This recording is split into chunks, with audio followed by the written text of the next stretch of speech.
Here's another example of the assembly line approach. However, these are furring strips and you have to pre-drill, and I'm going to show you why with this piece of wood right here.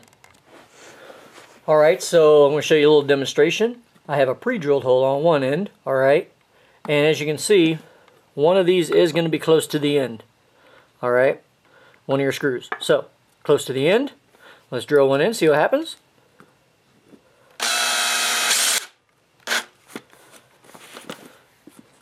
Nothing, right? Well, let's try it on the other end, shall we? Without drilling. Oh, so you say maybe I added too much torque, right? I assure you, I just screwed it in like normal. Alright.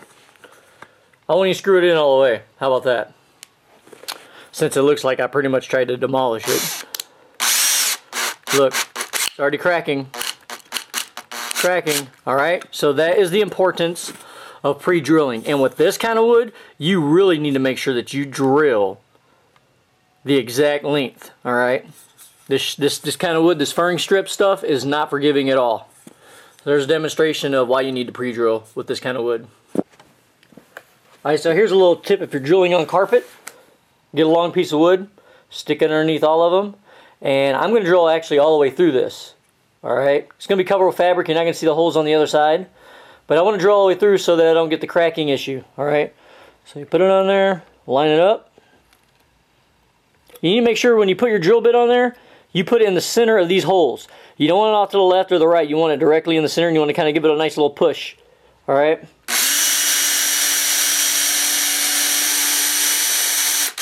So I touch the wood underneath.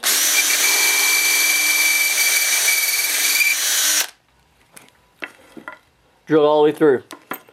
Alright, so the wood protects whatever you may be drilling on.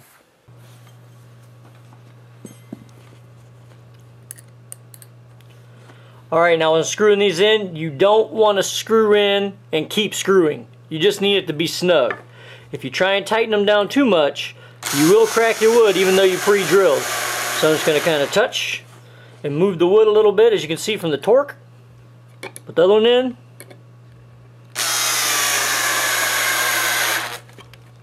Perfect. Now if I were to keep on drilling, because I'm trying to make them tighter, alright, it'll crack my wood even though I drilled. So there's another tip. Alright, so quick safety note. Whenever you have stuff like this, alright, you need to make sure you put it somewhere. If you're not going to get to it right away, you need to make sure you put it somewhere safe, because if someone steps on them, falls on them, or whatever, you sit on one, those fuckers will fuck you up. Alright, so you need to make sure for safety reasons that you always put it away somewhere safe if you're not going to be putting it together right away. I'm going to be putting it together right away and it's out of the way, so I'm not really worried about it. But I've actually had stitches because of something like this, so I just thought I'd throw this in there. So be safe.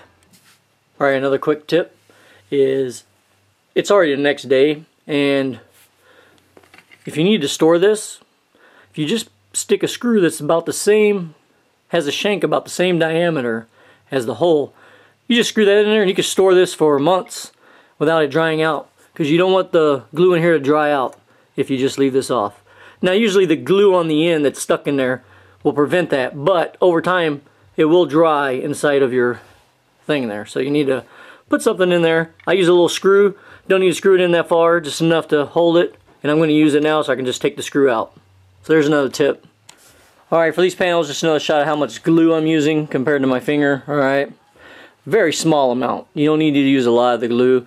I'm using it mainly to prevent vibration between the wood, you know, and for whatever else reason, kind of hold it together, but you don't need to put a shitload of glue. I mean, you could, but that's how much I'm using. Now, for drilling holes on this side wood here, alright, you take a sturdy ballpoint pen, alright, you're basically going to depress the wood with that tip. Make sure you line it up. Alright, then you just take your, then you have to stick it in the center of that hole. You can't be off center from the hole, alright, because this concave will move it around once the screw hits this. Once this edge of the screw hits that, it's going to move it around. So you need to make sure you're directly in the center. Give a little depression, and it leaves a little depression. I don't know if you can see that, but that's where I'm going to drill. And you only want to do one. I'm going to drill that one, and then I'll put a screw in. And we'll do that on all 4 corners. And what that does is it holds it. Then I can just take my drill and then run around and go drill, drill, drill, drill all the way around. Because drilling's fun, you know? I can just go drill everything, and then I can put my screws in because it's all going to be held together. Instead of drilling this hole and then saying, okay, I'm going to drill this hole and I need to mark that one, this is just a faster method and you ain't got to be changing out your drill bit all the time. Alright, so now I've drilled and screwed my 1 screw in. All 4 corners are like this, and there's 1 hole missing. Now it's not drilled yet, but I'm going to drill it, and that's the whole purpose. I need this in place so that I can make drilling faster. What this does is it allows me to first use my drill bit to drill the small holes all the way around. Then I only got to change my bit once for this to screw it in, alright? But then you got to change your bit again to drill your other holes. Then once you're done drilling those holes, you'll drill your bit with this. You'll drill your bit. You'll change to this one, alright? It is a lot less time consuming to do it this way. I mean, and also you're not going to be guesstimating on if your hole's in the right spot because you need everything to line up, alright? So do your 1 screw, screw it in, and then drill all your, I'm about to go drill all these holes right now. So there's another tip for as far as putting in corner brackets. Alright, so here's the Makita charger, and it's pretty badass. Works real fast. You want to take it out. You don't want to have it in here because it has a fan in it. Alright, it needs ventilation.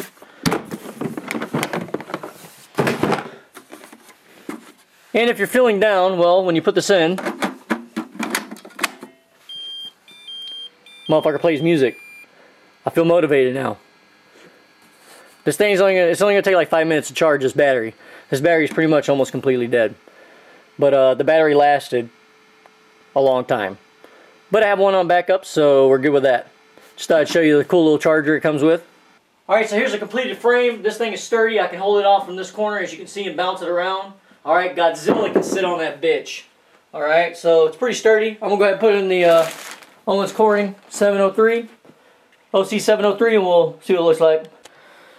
Alright, so there's one of the panels. Right there. Alright, just got to make the other 3. Fits in there just nicely. Of course, they all need to be covered with fabric. Alright, so there's my 4 panels, and there's my other 4 panels. Ceiling cloud, straddle trap, and my 4 wall panels. There's going to be 2 behind there, and then there's going to be 1 on this wall, and then another one on this wall. Now there will be a spacer that I'm going to add on here. And that's going to space it from the wall just a little bit, and I'm going to use the 2x2s that are really 1.5 inch by 1.5 inch. Or I might even use this 1x2. Depends on how I feel. So there's that. Now I'm just going to clean this whole mess up, and then I'll start messing with the fabric.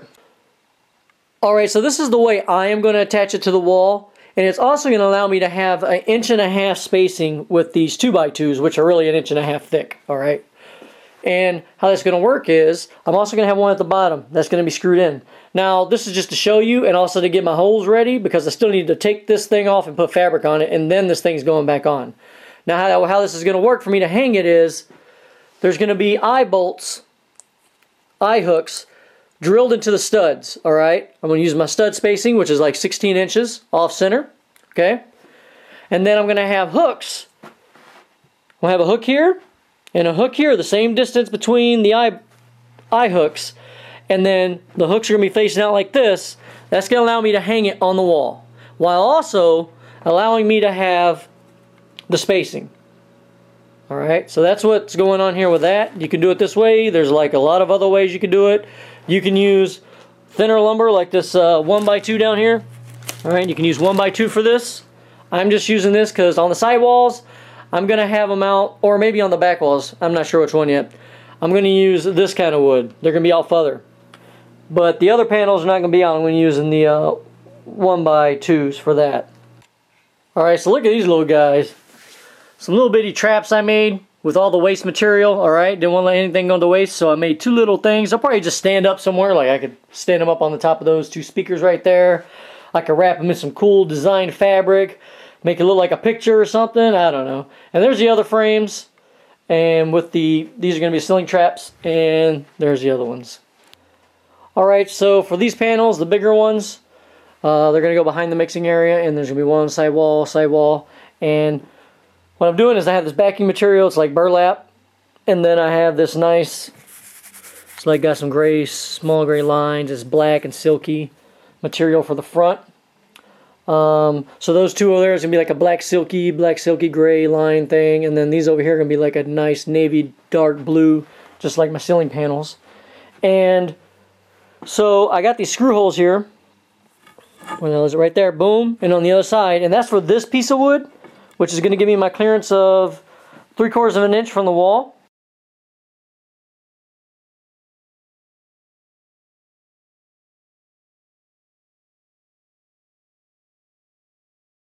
About an inch, and because of the hook that's going to be on there, and it's where I'm going to attach my two hooks, a hook here and a hook there. And first I'm going to staple this on, cut it for the backing, and then I already have the front under there, so I'm just going to reach around, give it a reach around, and do this thing right here. Boom. Alright, so my wife just brought me this. It's some sparkling pink Moscato with some strawberry slices in it. It's gonna be good. Can you taste it yet? Alright, so I can't wrap a present to save my life, but this is how I'm doing my corners. And basically, it's the easiest way I found is to go like this and basically bring it over like that. Bring it nice and tight, and then you can staple it right here, and then you'll still have this piece over here that I got to work with, and then once I bring it over, it's going to be nice and tight, and I'll have like a little flap right there, but it'll be nice and tight to the wood. So that's how I'm doing my corners. Alright, so there's one of my corners. Of course, there's extra fabric on there, which is going to be cut off, but that's how I did one of my corners. Actually, it's how I'm doing all my corners for every single panel I make.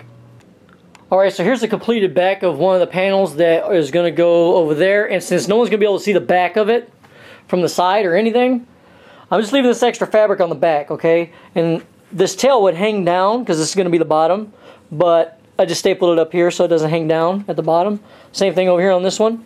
And the extra fabric over here, I kind of just like stapled it down right here. So I mean, that little bit of extra fabric on the back, no one's going to see it, doesn't really matter. So like I said, those are the ones that are going over there, so we should be good.